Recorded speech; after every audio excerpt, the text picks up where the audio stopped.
Guys, it's your girl T, and it's time for another recap of Love and Hip Hop Hollywood, aka The Bold and the Ratchet. This was a season finale and they did not disappoint. It was a lot of fuckery, so let's go ahead and get this recap started. So in the opening scene, we have Ray J, and he's basically recapping what the hell happened during his dinner date. And he claims that, you know, he used to play football when he was younger, and that he bobbed and weaved and ducked. And basically, Princess, when she tried to push Ray J after he bobbed and weaved and ducked, she fell into the pool herself. But if you watch the video, you can clearly see Ray J pushed her ass into the pool. So I don't even understand why he was coming back trying to lie like we didn't watch the video of him pushing her into the pool. So that whole situation was just a mess. Moving on to the next scene. So in the next scene, we have Soulja Boy and nagging ass Nia. And basically, he's going over there to go meet up with Nia because he wants to talk to her further about the miscarriage. And he's also really concerned because Nia recently got into a really bad car crash with her daughter Cameron. And that she was really scared. She was leaving her friend's house.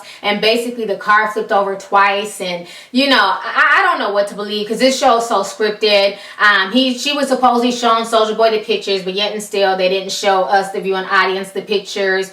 I heard rumors about this car wreck, but like I said, I don't know what to believe. I don't believe her miscarriage, and I feel like this car wreck was just something for them to throw in there to bring Soulja Boy to come back to her and be in her life. And Soulja Boy feels like, you know, he wants to be with her. He wants to make it work, you know, because all they have is each other, and life is so short. And, you know, car accidents are no joke. And we all know that Soulja Boy's younger brother died a few years back in a car accident. So I just find the whole situation just crazy. But he claims that he wants to be with her, and she seems to be satisfied with that. Moving on to the next scene. So in the next scene, we have Little Fizz, and Little Fizz is in the booth rapping, and Omarion is coming to check out his work.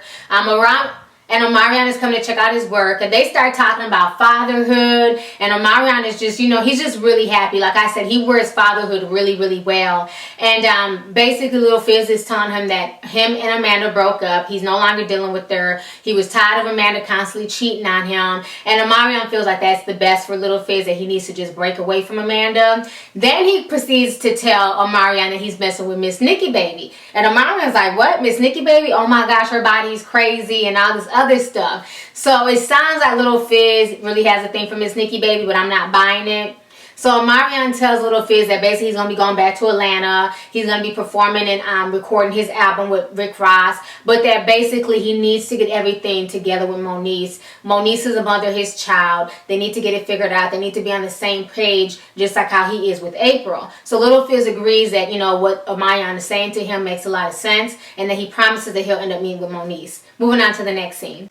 So in the next scene, we have poor Hazel E. And poor Hazel E is so desperate for a friend that now she's reaching out to Miss Nikki Baby. So Miss Nikki Baby comes to meet up with her, and basically they're talking about their nemesis, Masika. You know, it's like, how do you bring another girl to lunch just to talk about another female? And they're basically talking about that whole situation. But you can tell that Miss Nikki Baby's allegiance lies with Teairra Marie, because she says she's known Teairra Marie a lot longer, and her and Teairra Marie are really close. She doesn't know, you know, Hazel E like that. But Hazel E feels like they can become friends because of their hate of Masika. And I'm like, who the hell decides to become another bitch's friend because you don't like another bitch? It's like, it's not that damn serious. It seems like Hazel E is just grasping for straws right now. Moving on to the next scene. So in the next scene, we have Snoop Dogg. And I'm convinced that Snoop Dogg must be an honorary member of Love and Hip Hop. Because if you guys remember, we saw him last season when he was chilling with Stevie J and Jocelyn in Love and Hip Hop ATL. And now this season, he's chilling with Ray J, trying to give Ray J advice about his love life. And basically, he's telling Ray J that, you know, so many times as men,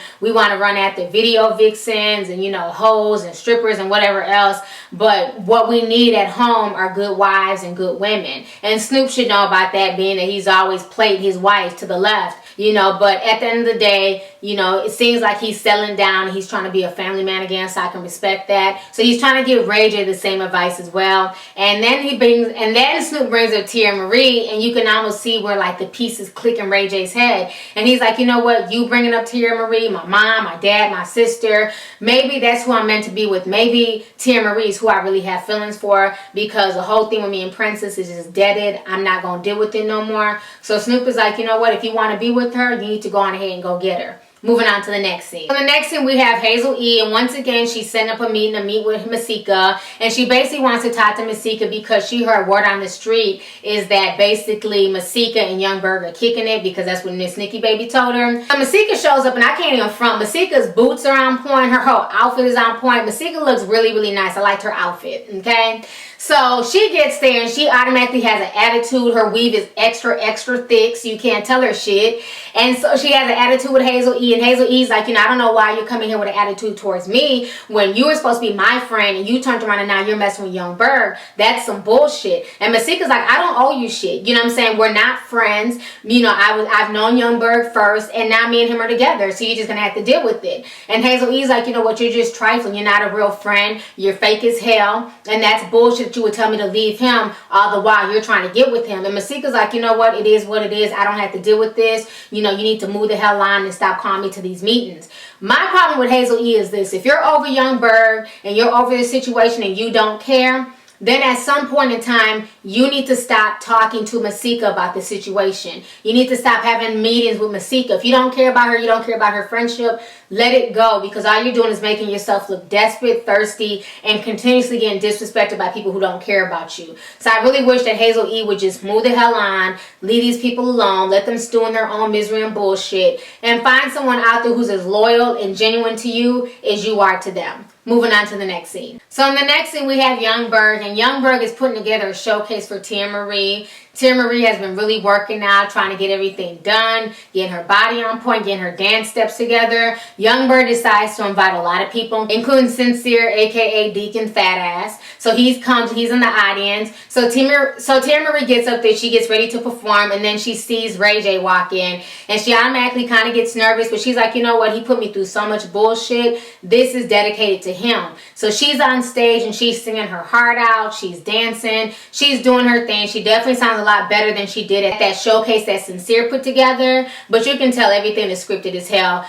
So when she gets done, she says she can't find Ray J. She doesn't know where he went. She goes into her dressing room, and lo and behold, Ray J is there, and he has this huge box on her dresser, and she's like, is this for me? And Ray J's like, yeah, it's a present, go on ahead and open it. So she opens it, and it ends up being a huge Louis Vuitton bag. It's really, really nice bag. And she's like, a lot of folks don't understand what this symbolizes. To you guys, it might just be a bag, and you guys may not care, but to me, it symbolizes the way that he should have bought me my stuff. Honey, it's not that damn deep. We figured that out as soon as you pulled it out the damn box, that he got you a bag because that's what he should have put your shit in there instead of putting your shit in a cardboard box. It's not that deep, Teairra Marie. We're smart enough to figure out why he got you the damn bag, okay? Thank you. So anyways, Ray J's there, and he's looking all, lost and puppy faced, and he's like, I'm just sorry for everything I put you through. I'm sorry that I wasn't claiming you. I'm sorry for the disrespect. And then he's like, I have to let Princess go. I'm just tired with that whole situation. I'm done. So then Teairra Marie reaches up, she grabs his face, and she just starts kissing him.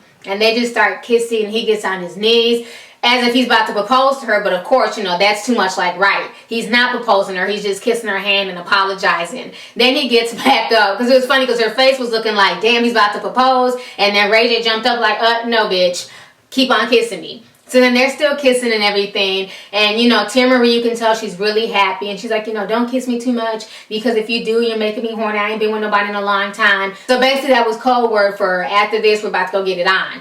So anyways, after Teairra Marie and Ray J, they had a little kiss fest. They decide they don't know where they want to take the relationship, but they definitely want to be together. So it's just going to take a lot of work for Teairra Marie to trust him again, and it's going to take for Ray J to get rid of the bullshit and focus slowly on Teairra Marie. Moving on to the next scene. So in the last and final scene, we have Drew, aka Fizz, and he's with the little boy. He's with his son Cameron, and basically they're at the beach and they're building sand castles and everything, and he invited Moniece to come to the beach and come meet up with Cam, and that he really wants to talk to her. And then all of a sudden he's like, yeah, I have my nanny here at the beach to watch Cam. And we're like, well damn, where the hell did the nanny come from? As much as you was crying for Amanda to be a mom, you mean to tell me that you can afford a nanny? Like, really? Okay, so Moniece is there, and you know, basically Little Fizz wants to apologize to her for how he came at her the other day and how, you know, disrespectful he was towards her. So Moniece forgives them, and she's like, you know, I just want us to be a family. I just want us to, you know, raise Cameron in the best way possible. And Little Fizz is like, you know what, I agree with you. I don't know if we could ever be together again, but we can definitely be the parents that Cameron needs. So then they end up, you know, walking on the beach with Cameron and talking to him and spending time with him. So I thought that was really sweet. I'm glad that Moniece showed up. I'm glad that Little Fizz gave her the opportunity to come and see her son and spend time with him. So then the show ends, and that was the end of Love and Hip Hop Hollywood. So it's definitely a really crazy season.